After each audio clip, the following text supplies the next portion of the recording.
Hey everybody and welcome to Save Point. We are actually doing a little bit of a difference today. We're actually doing a review for the movie Justice League. I have with me Ooh. both Yume and DC Hey, Black.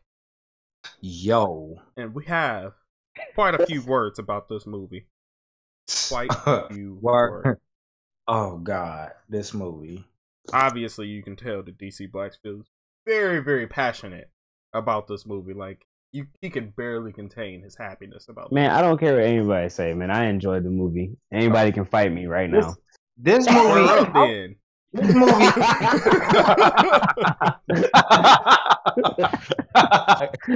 this movie. This movie was such a disappointment. Like I. This was like you going to a restaurant, seeing the picture of a delicious 8-ounce steak, and you like with these loaded mashed potatoes and this steamed broccoli, you like, oh my God, this looks amazing. And then you finally get it, you order it, it finally come out to you, and that 8-ounce steak looked like a 4-ounce steak. And those loaded mashed potatoes look like slop. And that steamed broccoli is ice cold. Ice cold. Wow. It's cold. Like that was the amount of disappointment I had for this movie. That's So a yeah, whole lot of disappointment. I will straight up fight you on that. We can throw them hands. All right. Well, I mean, go ahead, man. Go ahead, DC Black. Tell me why you was disappointed in this movie. First off, you okay? All right, so I'm gonna start you off with a plot hole. So He said, I'm gonna Do start off everybody- with the wrong. so this is gonna be, Wait. Before you get into that, actually, maybe we should start off with the good. Because I feel like we're gonna go so far into the bad, especially with how DC Black is feeling, that we'll forget about the I mean, good. I got some good stuff I can mention too. Okay, you want to start with the good first? I'll start off with the good. Okay, let's start off with the good. I honestly loved Aquaman. Why? Because he was literally like his new 52 counterpart. If I agree. if you read, it was literally just if you took a new 52 Aquaman off the pages and put him into the movie, that was him. Even if you watched Justice League Throne of Atlantis animated movie, that was essentially the Aquaman we got. He was a drunkard. Like he was always drunk because he had a messed up family life. They did change a little bit of his origin. It wasn't, I think, like his mother wasn't on the throne, his dad was, and his dad left his mom when she was pregnant. But I could be wrong about that. But it was basically his new 52 origin. And I love how they kept trying to address the fact that if he talked to fish or not, because like that was literally like a running joke in the new 52, and even the first issue of Aquaman Rebirth. That was somebody asked him in the diner, like, "Wait, so do you talk to fish?" And I thought that was good. I think Wonder Woman was consistent. She basically was Wonder Woman from the movie, and I loved Wonder Woman. Bruce Wayne had a nice Mercedes. Bruh. That was a very nice Mercedes. Wow, something good. Damn, Chris, you ain't gotta force yourself, bro. It's a shame when he got to sit here and buffer just to find out something good. I legitimately had to think. I legitimately had to think. Oh, Superman suit. His suit was so cold. Like I saw that junk. I was like, dog. They really went to bat for this dude's Superman suit. What's called? Oh, the post-credit scene. That post-credit scene was fire. That post credit scene is absolute fire. I'm gonna do spoilers in this, so if you haven't seen it, I mean, I, I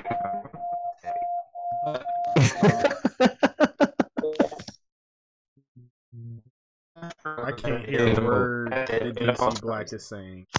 So obviously the equipment said it didn't want to hear any more of this negative. Well, didn't want to hear any of those fake pros, bro. The false positivity. What about now? That's good. Yeah, you sound a little bit better. Okay, so no, when I said the post credit scene was fire. That scene, like with Deathstroke, man. Talking about somebody that looks like he came straight out of a comic book. Joe Manganiello was the perfect casting for Deathstroke, aka Slade Wilson. But I mean, that intro was good. That intro was cool. That intro was cool. Okay. Yeah, that's kind of it. Okay, what about you, Yume? You got any good? I mean, I agree with DC Black. I really enjoyed the post credit scene. I'm not gonna jump on it any further anymore. I also did love the scene when they tried to recreate the Who's Fastest Superman on the Flash. That was really dope. I really enjoyed that. Yeah. Well, I enjoyed the movie for what it was. I actually loved what they did with the Flash with Barry. I love this character. It made sense, and it went with his age at when they decided to adopt him into this film. So I super enjoyed his character. Most of it was pretty true, but then on the downside, I hated how they did him at the end, and we'll get on that. when we start jumping on the negatives, but I'll blast off. I'm no, just go. The nods in the movie were really great. The Easter eggs was pretty cool. Like what Chris mentioned about with Aquaman, it was pretty awesome. Freaking my favorite scene, and probably everybody else's favorite scene, is when freaking Superman was hemming everybody up, and Flash was trying to get that one up on him, and Superman basically looked at him like, bitch. But that was like my all-star scene. I freaking loved that part. But overall, I enjoyed the movie. Coming from me who read the comics and stuff, of course I'm not 100% caught up, but at least I have an idea how these characters act in the comics, and to see them attempt to try to bring it to the full screen in the way they did it was pretty good, so yeah. Okay. Positives about this movie for me. DC Black was so ready. Oh yeah, you totally like screw your positive. I was about to ask a question. I was about to ask Crash a question. Oh, what's up? But I'll ask afterwards. Okay. All right. So positives for me. I like the way a lot of the characters were portrayed, but I also didn't like the way a lot of characters were portrayed. Like there were good and bad in them, and I'll say like with Batman, I was okay with how he was portrayed. I'm not really the biggest supporter of Ben Affleck still being Batman, but it hasn't been to the point where I'm like, oh, this absolutely has to go. It's just okay for me. It's better than Christian Bale. Yes, as far as like him playing the character, I will agree with that. But it just, I'll get to the bad when I get to that part. I'm gonna leave it like that. Wonder Woman, she more or less was like herself in the other movie. In the ending, or getting closer to the ending, or like some of the turmoil moments in the movie, explain why she was just like she was before and hasn't really seemed to grow I do like the fact that they did try to, you know, definitely push the idea of Wonder Woman being, you know, like hope in general. Like she's supposed to be, you know, the person that sticks up for you and all that stuff. Which I was totally okay with that. But there is another thing that we'll get to when I get to the bad that I didn't like about that. Cyborg actually did a pretty good job. Like throughout the movie though, I felt like he was a little broody. I understand what the way or how they set him up he needed to be. And he seemed more like Cyborg at the end of the movie, and I was okay with that. So I was like, okay. I felt like I've seen the build with him. But throughout like the whole beginning, I didn't really care for his character so much. But I will say the actor did a really good job, at least acting. So no bad about Cyborg. Yeah. I'll get around to the other two later. Oh, I'm sorry. And then Superman was Superman. I mean, that's about as good as I can throw that out there. And I agree. There was a lot of scenes that I like. I like the scene when Flash did try to use his speed to outspeed Superman, and Superman pretty much told him, absolutely not. You're about 20 years too soon to try to just get behind me. It was like completely like one of those moments, and Flash's reaction to noticing that he could see him was like the best reaction ever. Like, sorry, that's probably like the best thing I could say about Flash as far as like how the actor played Flash. Just his, oh my gosh, he could see me moment, which is perfect. But yeah, that the Deathstroke ending was just perfect. Like, I'm actually looking forward to the next one when they actually incorporate, you know, Luthor and Deathstroke. And this is one thing that a lot of people don't agree with me. I kind of like the way that they were originally building up Steppenwolf.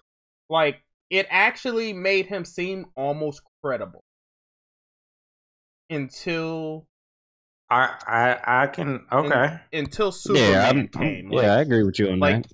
It was actually good. Like, I was like, oh, okay, this is actually not bad. I wasn't upset. I didn't feel like it was like overdone, and I also didn't feel like it was underdone for like how his character is until Superman showed up. And honestly, and I was trying to stay away from the negatives, but I'm gonna have to just say it at this point. Honestly, once Superman kind of like entered the scene, that's when I feel like the movie went from where it was sitting at in rating for me and dropped about a good 2 points. So let me ask you. So let me ask you a question before we get to the bad. I mean, because I know like you read some things about comic books, but you're not like an avid comic book reader. Yeah. How did you feel about the portrayal of the characters that were teased based off of the prior knowledge that you know of the characters? What do you mean the characters that were teased? So I'm sorry, the characters that were teased in BVS. How do you feel now that you've seen Justice League? How do you feel about their portrayal of those characters based off of what you know, whether if it's from an animated movie or TV show? Or like a comic that you may have read in past. Let me roll this back because it seemed like you basically asking me a Batman v Superman question outside of a Justice League question. Are you saying? Well, no, I'm saying like I guess what I'm trying to get at is like, was their debut what you saw in Batman v Superman and then their full debut in the movie? Did it serve them justice? Okay, so. Well, Wonder Woman was already debuted, so we're not gonna go. Right. But I'm just talking about Aquaman, Flash, and Cyborg. Okay. Aquaman, his debut was okay. Like I wasn't really happy or sad about it. Like it was just like, okay, I see how this is gonna work. Though I felt like it was almost rushed the way they did his. Like I feel like it should have been a little bit more. It just seemed like, okay, well, this is Batman, and he knew exactly where to go at the exact right moment, and just knew exactly what to say. It didn't seem like as much quote unquote mystery that was supposed to be surrounding Aquaman. Right. It seemed a little bit too like, well, guess who's Aquaman? You know, like of course we knew as the viewers, but I felt like it happened a little bit too quick. And with that, Cyborg, once again, that kind of went off with how I felt about him in the beginning of the movie. I don't like the original way he was portrayed. I like the way they tried to do character building over the movie, but I feel like the way they had to do the character building was rushed a little bit. So I don't like the way he entered the movie, but I like the way he exited the movie, if that makes sense. And then with The Flash, oh my gosh. That's probably the part that I hate the most, which we're going to get into that once we actually... Okay, just go ahead, go ahead, relax, breathe. I don't want you popping a blood vessel over there, I'm just saying, we'll get to that and how I feel about it later, but... And the reason why I ask that is because I know, like, I've spoken to a lot of people, both those that have read the comic books and those that know nothing about it. And like my girlfriend's a perfect example of that. She went into it cold, not knowing nothing about any of the characters, and she went out like, "Wow, like this was so amazing, like it was really cool." And I looked at it, and I looked side-eye glanced her in total disgust, like, "How could you like this trash?" Like, this was a disappointment. Like, and it just kind of like and this kind of just goes to my point of like the problem at its core that I feel like the DC universe has in their movies is that they don't know how to necessarily bridge the gap. Like, okay, well, I can do this with this character that won't totally shun the comic book readers, but it won't shun people and try to be all, stuck up. I can tell you why they are having a problem with that. Versus, like, if you see, like, how Marvel movies do it. I can exactly tell you why they're having a problem with that. Yeah, I got a theory on it also. Now, here's the thing, too. Like, this is why I didn't use Marvel as an example. Marvel kind of has the same problem, too, but not in the degree that DC has. Marvel has this problem because Marvel has the problem, and I don't want to get too much on a tangent with this because this could be a whole nother conversation, but Marvel kind of has the same problem because they try to ignore the comic books completely and just do their own thing, which they've already acknowledged that the MCU is its own Earth, which is fine. Mm-hmm. But they ignore certain things, like, for an example, they totally ignore the fact that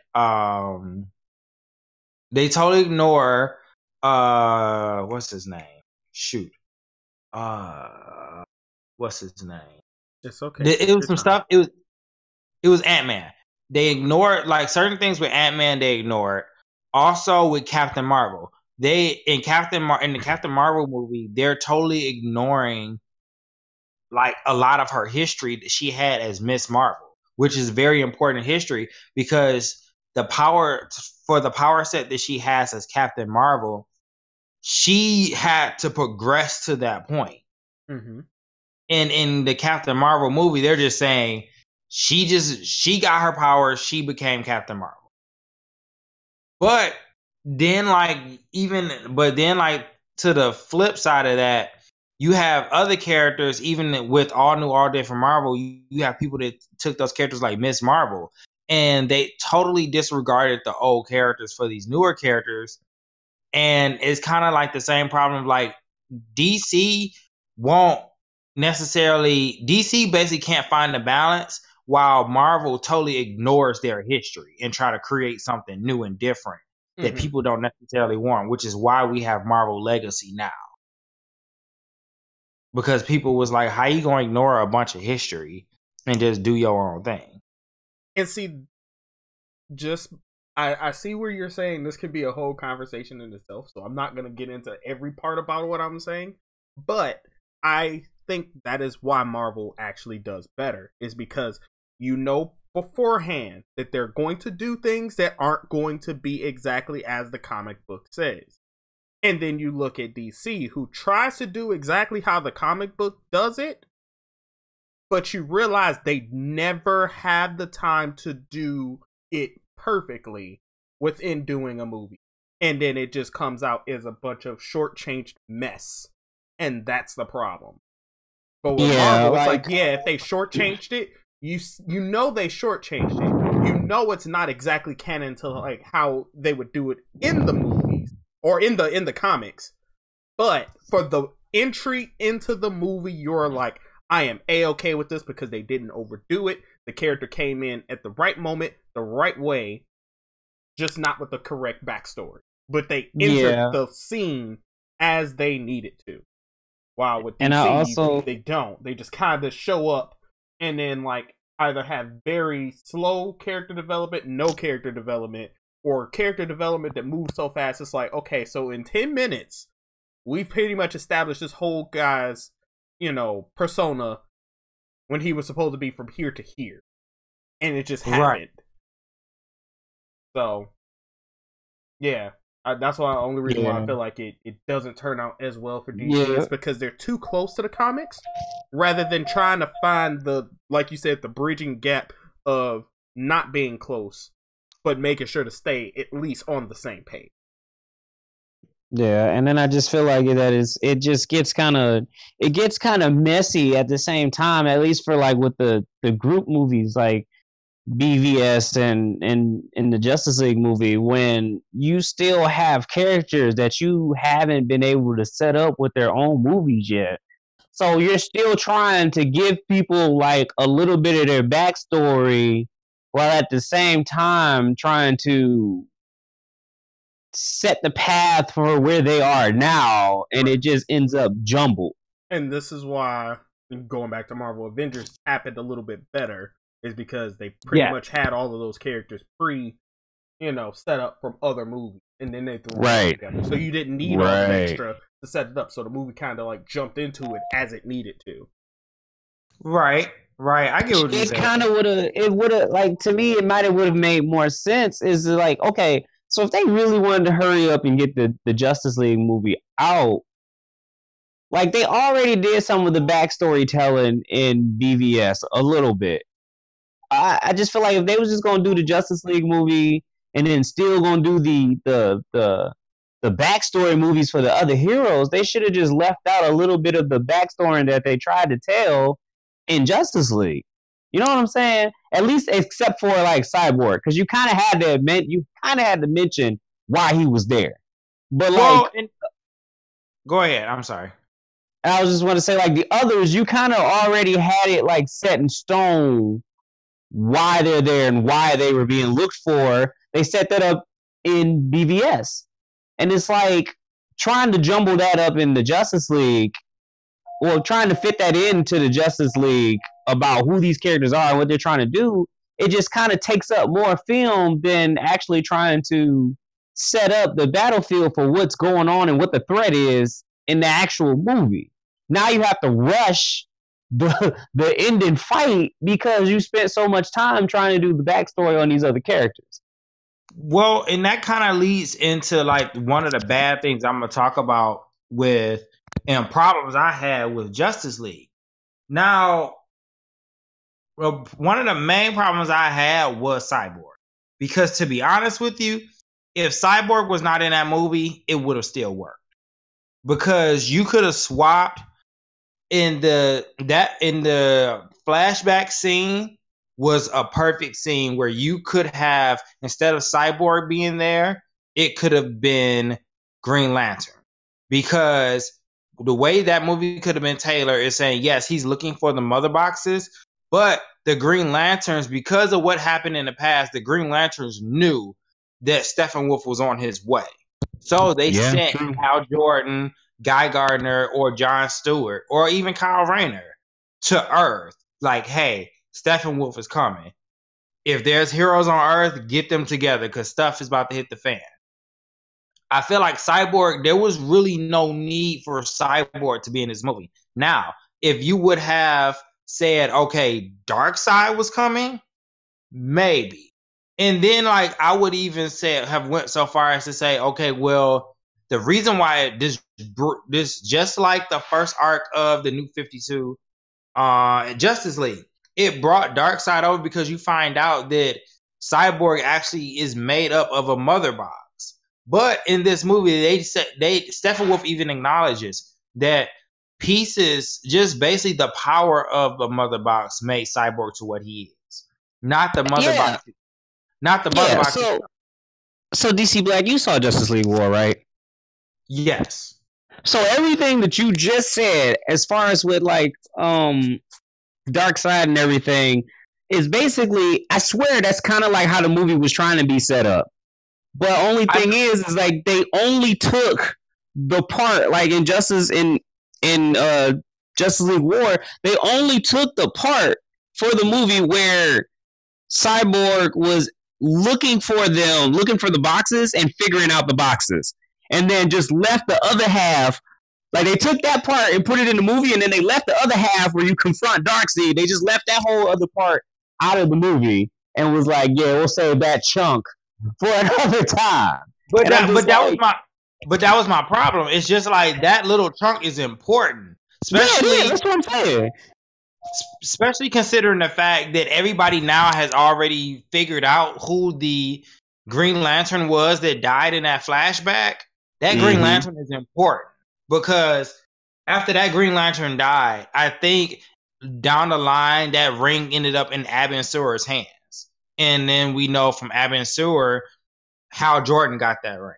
So it would have made more sense to throw Hal Jordan in that movie than Cyborg. There was really no need for Cyborg to be in that movie. Yeah, he would have had more of a connection in that Trinity. Exactly. Like Cyborg had no connection to the Justice. Even when he was in a scene with them, it just felt like he didn't need to be there. And that's kind of like been my problem with Cyborg being on the Justice League, period. Cyborg really has no need to be in the Justice League. I mean, he did have a connection because of you can argue that the sole base of his connection was the mother boxes. Not saying that could he have been did he need to be the savior? That's arguable. But him being there and then the mother boxes, that's legit because of the machinery that he's tapped into. Right, but you still could have did the same thing because that's why Steppenwolf was here and like in the flashback show, that's why Steppenwolf was there. But you could have still did the same thing and did not necessarily need Cyborg there. You could have saved Cyborg. If you really wanted to throw him in the Justice League, you could have saved Cyborg when Darkseid came. Yeah. Yes. And it would have had more gravitas because it'd be like, okay, well, we have now somebody, Darkseid grabbing these mother boxes. We now have a weapon that was made of the mother boxes that we can possibly use against Cyborg, against Darkseid. Which then leads me into the second thing was the fact that Flash was not Barry Allen. I'm gonna just say that. There is no way you're gonna convince me that was Barry Allen. Thank you. None. I think that was a legit start of a Barry Allen. Is that the finished piece of a Barry Allen? No. But I do think that was a beginning takeoff for him. You mean Spider-Man. I'm sorry, dude. Huh? Literally. Thank you. Spider-Man. Thank you, Crash. Because that was all I saw was Spider-Man. And it was throwing me off. And you want to know what made me realize it was Spider-Man? When they actually showed Gordon. In my brain, instantly popped it. Oh shit! Flash is Spider-Man. But no, okay, Yume, who is the close, far as personality wise, to Spider-Man, to a kid Spider-Man? Which Flash is the closest one to that? Wally West. Exactly. That's who they should have cast. I'm sorry. Yeah, you would probably go with Wally West. West. Yeah. Yes. Now, if they would have said that was Wally West, I would have been sold. Complete 100%. I'm there. If you would have said that's Wally West, and it would have worked because you could have said that was Wally West, and then in the Flash movie established that there was a Flash before him. But this goes to what you were saying before, how they could have used the single movies of those Flash, Cyborg, and Aquaman to establish further of a backstory. it could have been revealed in that Flash movie.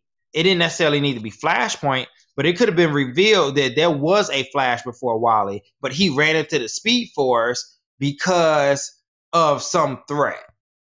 And you find out in that movie that threat was the Reverse Flash, or that threat was Black Racer, or whomever. But the threat was so big that he went into the Speed Force and he got sucked into it. That would have been okay. That would have been a perfect explanation. You could have convinced both comic book lovers and non-comic book lovers that was work. That's what it was, and it would have been perfect. Far as with Aquaman, the only problem I had with Aquaman's backstory was just the whole idea of how they did like the underwater portion of it. I think, like you said, Yume, they could have saved a little bit of that for his movie, because I don't think he should have got that trident he shouldn't have got Neptune's trident that early. Yeah, he just basically asked for it. I'm just like, yeah, okay. They could have saved it. They could have definitely saved that.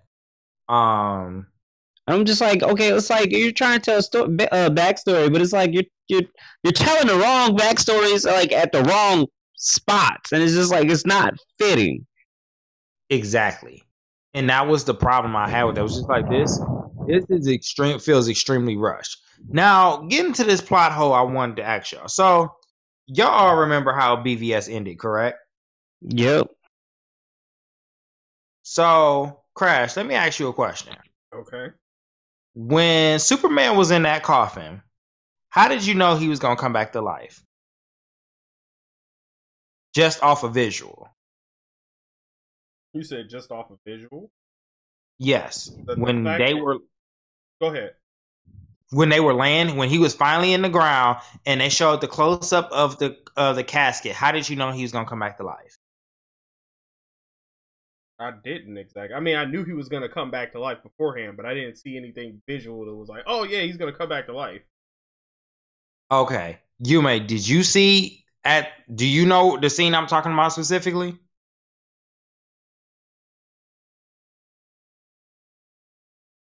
Yume? Specifically, no. It's escaping me. I'm not seeing it, but I'm pretty sure. Like, that was so long ago. I'm pretty sure you're going to say it, and I'm going to be like, oh, shit, yeah, I know what you're talking about. So, there was the scene when they went to a close-up of the casket. You saw the dirt raise up. Yep. So, you thought he was going to come back of his own choosing, yeah. Or something of the matter of fact, yeah. But instead, it was something, like, totally fucking different that was like, what? But they found a way to make it work, and it's like, okay, I see how y'all found a way to make that work, but still, huh? It literally was like you forgot the ending of BVS, because that ending basically said even in his death, he didn't die. Either he was asleep in that casket or he was in a coma, which. And if you in Death of Superman, you learn that well, not Death of Superman, but Reign of the Superman, you learn that he was that Kryptonians don't die necessarily in the presence of a yellow sun. They go into a catatonic state or a Kryptonian coma, which was what Superman was in. Now, which makes sense for why the ground was rumbling. I'm just saying, but yeah, continue. Exactly. Here's my question: why do you need a mother box to revive Superman, and he's in the presence of a yellow sun? That makes no sense. I was like, huh? Like, I literally was in the movie theater confused. I'm like, are we talking about raising the same superhero from the dead? Because Superman is darn near unkillable. No, DC, they're doing their own universe, but like, they just forgot to tell everybody that they were doing their own thing, unlike with Marvel. They got me. Because and we go back to square one.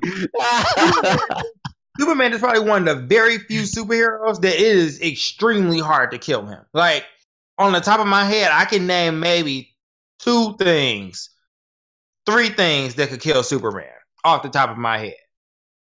And That and him getting beat to death in the presence of a yellow sun is not on that list. And you use a mother box to revive him. And we're not even going to talk about how dumb that sounds. But we're just going to talk about and how much of a bad idea. But it was like, and then for it to come out of Bruce's mouth, I was like, Batman, really? I was like, nah, that's not Bruce. Nah, Even Bruce, that's a terrible. Whose man's is this? That's what I really wanted to say in theater. I was like, hey, yo, somebody get your man's because he's stupid. Hey, Yume, you know that reminded me of, remember in Crisis on Two Earths, the animated movie where Superman had the brilliant idea to literally push the Earth? Yes, push the fucking Earth. And Batman was like, hang on. I'm not even about to sit here and explain why that's stupid. That's exactly how I felt. Like, what? I was like, nah, Batman has several seats. Let Wonder Woman take the reins. Because you clearly, and then like to have that whole situation take place where all this, and then and going even further into that scene, how Cyborg just automatically just shot off a blast. He's like, oh, I can't control it. I just shot off a blast. Why did you shoot off the blast though? He didn't, and you not about to sit there and convince me, oh, he was scared. He shot the blast off. There was no, if anybody was being fearful was Aquaman and Wonder Woman. Cyborg was being stoic as a rock, as he basically was throughout the entire film except the end. But like really, like I saw that and I was like, that is literally the biggest plot hole ever. Like, so we're just gonna pretend we need this MacGuffin to basically revive our other MacGuffin in the movie, which is Superman. And then, like you said, Crash, like towards the end of the movie, and I'm done because this movie is just, it's so depressing. But yeah, that ending with Steppenwolf, and that was the sad part. Like, I really was like, oh wow, I kind of like Steppenwolf now. Yeah. But y'all literally cut the legs up from under your villain. Literally chopped his legs off. Superman. And I don't know if you guys like knew like the history of Steppenwolf or anything before the movie, but Steppenwolf is a new guy. I just want to put that in perspective. He's literally a god, and Superman literally punched him like he was a little baby, tiger. Right? Like then told him, "Get up, so I can put you back down."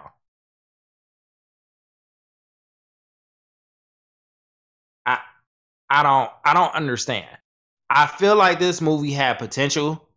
Even when you watch the trailers, this movie by the time that second trailer came out, this movie had two different tones.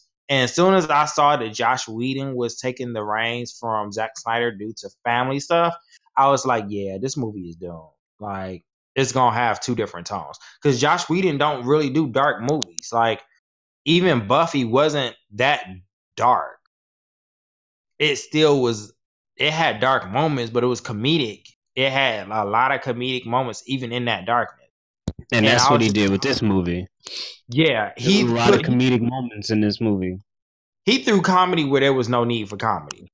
Like, yeah. I'm like, okay, Steppenwolf is here. He literally has an axe that says, I will kill everyone. And we're making jokes about somebody that literally took in a whole island of Amazons and beat them down. All right. So yeah, I'm done. I'm done with this disappointment.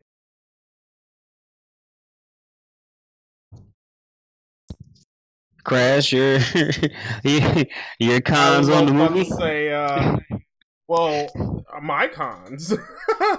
I mean, I would kind of be repeating a lot of my cons because I mean, DC Black just kind of really ran over it, especially the whole thing with the Flash. Because I was gonna go in but he pretty much summed all of that up because he wasn't really Barry Allen, and I apologize if y'all feel like I ranted, but I mean, I just got a lot to get off on my chest about that movie. But you know, I must just sit back and sip my tea and chill. You know, I mean, I can't really add to the bad anymore.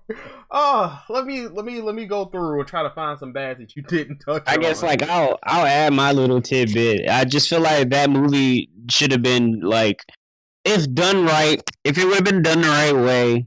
I also feel like it was too short. And that's another reason why I feel like the backstories weren't needed. Because it was like, if you was going to do those little tidbits of backstory, you should have lengthened the movie a little bit. Because everything after Superman coming back was just rushed.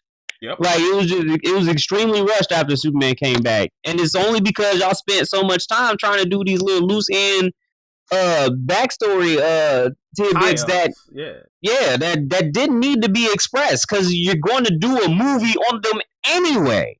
Mm-hmm. So that's what irked me because I was just like after all that slow build up and then you just rushed right to the end. I was just like, okay, damn, it's over. Oh shit. Yeah. So that's what I gotta say. So I mean, that was the part that like irked me like the most. Well, you know, besides like the little stuff that Chris that DC Black said that, you know, that doesn't need to be repeated. That I also felt in some instances while watching the movie. But yeah, that was a number one factor that messed with me. Also, I just felt like compared to like the first movie, which was so overdrawn, movie was so long for no reason, and then you get the Justice League and it's over like something we've been anticipating since we knew it was coming. It was over like that. So yeah, it's okay. They're gonna release the rest of the DLC once the actual DVD drops. Right, the director's cut, the DLC. Stop. What? We about to get no, DC Black. We about to get everything that movie missed. Everything that was cut out to make it come out the way it did. Everything's about to be given in that director's cut, and it's going to be like, well, damn, what's the point of me going to go see it when the movie come out if you're going to actually give me the full movie in the director's cut when it comes out? Y'all ready for Justice League Definitive Edition?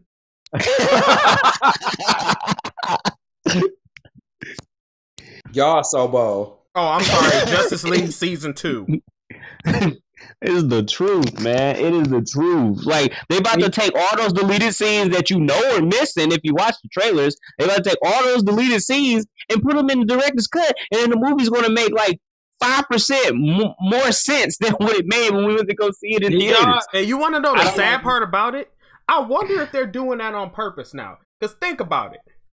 You watch the movie, you're upset. Then the DVD comes out and you know that they're going to add all of that stuff. So you end up buying the DVD to get the full experience of the movie when they just took your pockets for going to the movies to see it in the first place. You know what? That's basically movie DLC, movie season pass. That is movie DLC. Exactly what that is. I don't know if you guys heard, but I think already it's been announced that this movie has at least 30 minutes of deleted scenes. You see? 30 minutes.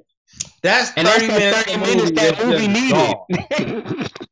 And see, that's going into a whole different problem with movies nowadays. I noticed that, especially for, DC movies in general, they're doing a lot of stuff where they show a movie and people are upset about the movie to the point where, when we went to go see this movie versus, like, let's say we would have went and seen, like, any other superhero movie. When we went to go see this movie, the day it came out, that movie theater was pretty damn empty. Like, we went, pre-order tickets because we thought we probably were going to have a problem getting there. Got there, and it was like, well, pick your seat. You know? And I feel like people are pretty much catching on to the garbage. I'll say this though, as you know, just as a playing devil's advocate, Wonder Woman didn't have that problem. I like the fact that Patty Jenkins said, like, what you saw in Wonder Woman was exactly what you get. It's not gonna be no definitive edition. There is no definitive edition or director's cut. It's literally what you see is what you get, and I like that. I like the fact that they took a chance with that and said, "Look, we're gonna throw everything. We're gonna throw balls to the wall. We're gonna throw it all out there, and we're gonna just see what happens." And it worked. Do you feel like as you watch the movie versus like how you just brought up Wonder Woman, do you feel like the director issue was the problem here? I feel like the problem, using my fire Justice League. Yes. I think what the problem was the directing and the writing. I feel like it was a twofold situation. The writing, because the fact that this movie was so when Jeff Johns, he's the creative writing director for like all of DC now, as far as with their films and basically some of their comic books. But when he came on board, literally everything we have for DC up until now was basically done. So when he got on, the train was already derailed. And it was just like, look, salvage what you can. Because this right here is just right. I just really, I agree with Chris as far as like with the writing. I honestly really think they should have took like a few more months, and instead of doing Steppenwolf, which like y'all said, Steppenwolf wasn't bad. I enjoyed Steppenwolf as the villain until Superman showed up. But I think they should have went Darkseid. I honestly think they should have just went straight Darkseid. I think, well, no, they could have did Steppenwolf, but they should have brought the rest of the sidearms of Darkseid, which is Granny Goodness and Decide. Or that they would have did that. I would have been a lot happier than what I was. Yeah, that would have been perfect, because it would have like, okay, this is a credible threat. And then you could have even oh my god, even with Granny Goodness, you could have introduced Mr. Miracle and Barda. Because Barda was actually, before she like turned face, essentially, she was one of the Valkyrie on Apocalypse. Yep. So they could have had her turn good, her and Mr. Miracle turn good in Justice League. Yep. That would have been, yes, total missed opportunity.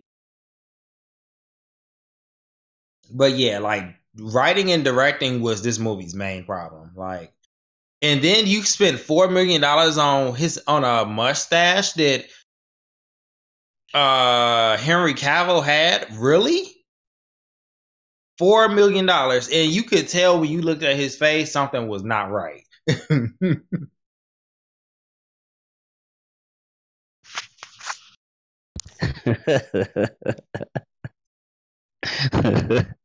Like, you could tell. You could look at his face like, I don't know about this. But yeah, man, like, I guess my next question, my final question after all this is said and done, would you guys recommend Justice League to somebody who hasn't seen it? Or would you, okay, let me reiterate that question. Would you recommend them go see it in theaters? Or would you recommend them just wait till it's on VOD or DVD? Yeah, I would have been straight DVD on that one, yo. You could have missed the first day showing of that. I mean, how can you give up getting the DLC version? I mean, I'm just saying, like being honest, like, why would you go see it in movie theaters right now if you already haven't? When you get the DVD, you'll actually like the movie probably a little bit more. But then again, right, at the same time, after I saw it, for the people who were really itching to go see it, and I knew they were gonna go see it, I definitely explained to the best of my ability, if you have to go see it at the most inexpensive movie theater in your area at matinee. Don't go to IMAX. Do not go see it at night. Because I guarantee you, Yume, if we would have went with Chris to the theater that he wanted to go to, I would have been so pissed at how much money I would have spent to see that movie. I would have been absolutely livid with the amount of money I would have had to spend to see that movie. Like, I would have been verbally mad in the movie theater. That's why I'm glad I spent $3.99. That $3.99 that justified that. Now, my last question: do you in this? And I don't know, Crash. Did you see Justice League War? Nah, which one was that? Justice League War was the first animated Justice League movie where they basically introduced the Justice League and they fought Darkseid. No, I didn't see that one. Okay, Yume, do you think Justice League War was a better Justice League movie, as far as with the plot and everything and how they're so similar? Do you think that did it better than the live action Justice League? That did it. I'm gonna come right out and say yes. It obviously yes. Hell yeah, it did. Fuck yeah, it did way better than the live action. And a good, and and I man, it did, because on top of that, the only backstory they had to do was Cyborg. Even though you already knew who Cyborg was, they still took the time out to do a little bit of backstory on Cyborg. They did a little bit of backstory on Cyborg, and then showed a little bit of Shazam, and that was it. So it was done right, but I mean, they always do their animations right. They always do their animated movies right. It's always to the T, always. So the way they did it is great. You boom, you introduced Batman. Boom, you introduced Green Lantern. Boom, they met up. They already got chemistry. The way they did it, lined it up, was so perfect. It's you couldn't complain. Crash, that's a must see animated Justice League movie. It was really good. You have to see it. 100%. And then once you see it, you'll understand what you already understand what me and DC Black are saying. But when you see that movie, you'll really be like, so this is what they were trying to replicate, but did it horribly. Yeah, you will probably literally be like, I paid when I watched this movie for free and I paid for that trash. So yeah, and it was well written. So it's of course it was done good. On top of that, in the animation, most of the heroes were already established, and this is kind of where they throw me off with the Justice League, especially with like I said, I did like Flash. I did like Flash, but the way they introduced Flash was kind of wrong to me, because going into the Justice League, Flash should have already been established. You know what I'm saying? He should have been established. He should have been well known. In the movie, he was still a kid. He shouldn't have been a kid at that time. Exactly.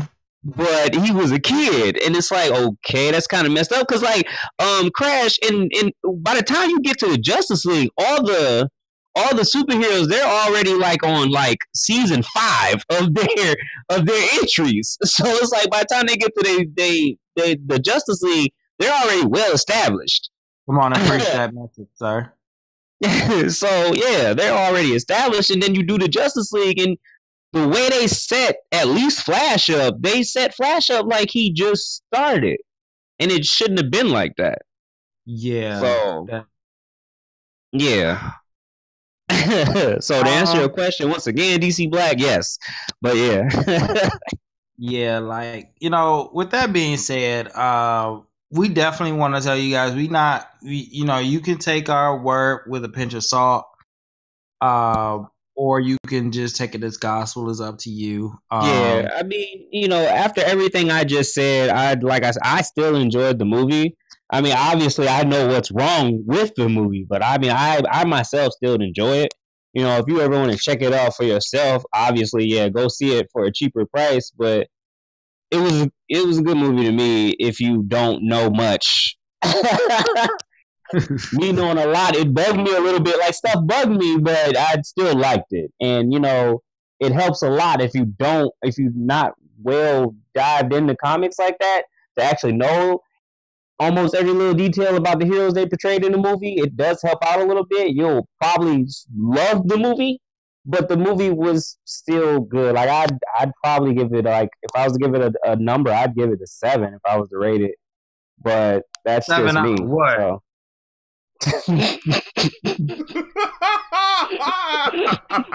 DC Black, chill. Everybody not like you. Everybody not like you. That's why we had to clarify. What? Let me go ahead and toss this in. I would have given the movie a 7 before Superman entered the movie. When Superman entered the movie, it instantly became a 5 for me.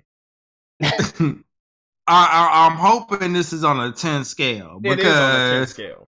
Okay, cool. Anything less than a 10 scale, that's a problem. Like I said, before Superman, for me, it was also a 7. I would have been okay with seeing that movie. And overall, I will say because of the price, I was okay with seeing that movie. But as soon as Superman entered that movie and everything just kind of took the super fast forward button, and Superman pretty much said, all that stuff and all that struggle, I'm just gonna just brush that all aside and movie's over. Like, he basically told everybody to go home. Yes. Why? He said, you already know how this going in. Right. This dude Superman broke the fourth wall. So that's if I was to give it a number out of 10, I'm sorry. Like, I'm gonna have to be that eyeball out. I'm giving it a 5, right in the middle. Right in the middle? Right, 5. Like, honestly, if you want to watch a Justice League movie, go watch Justice League War. It's literally, I think, probably the same runtime, but a better movie. Fair enough. But with that being, it's funny. DC Black was definitely on the lower end. Yume was on the higher end, and I was literally between both ratings for different halves of the movie. Like 7, but ended a 5. Just right in them, right there. Yeah, but at least you know what range. You're gonna either think it's a 5 or a 7, maybe a 6. Right, that's kind of where you gonna fall at. But I mean, with that being said, like we definitely appreciate your word, you listening to us. Definitely appreciate you taking the time out to check out this review. If you want to hear more reviews from us about different movies, or even if you would like for us to actually watch Justice League War and compare and contrast the two movies, because I think that'd be an interesting topic to compare and contrast both of those movies and how, and then see, like, do an analysis of it. That would kind of be pretty cool. But I'll even throw it out there that if you agree or disagree with what anything that was said here, like, please comment, like, let us know. Yes. And if you felt a certain way, we will address it in a later podcast for sure. Yes, and because we human too. We could be wrong. Maybe we was all asleep and it was an inception on our minds, and that movie didn't happen. Well, I mean, right or wrong, if there was something that you feel like we missed, or something that you feel like, oh no, that was because of this, and you have something that you can add to this particular review, just add that too. Totally open. Right, absolutely. But with that being said, we're gonna wrap up this review of Justice League. Yep. And we will catch you guys on the flip side. What? No, woe from Yume? I don't think we're into this correctly. Okay, we're gonna try this again. Okay, DC Black, close us out again, and Yume, do your damn job. With that being said, we'll catch you on the flip side. Peace. Whoa! All right, now we can close out.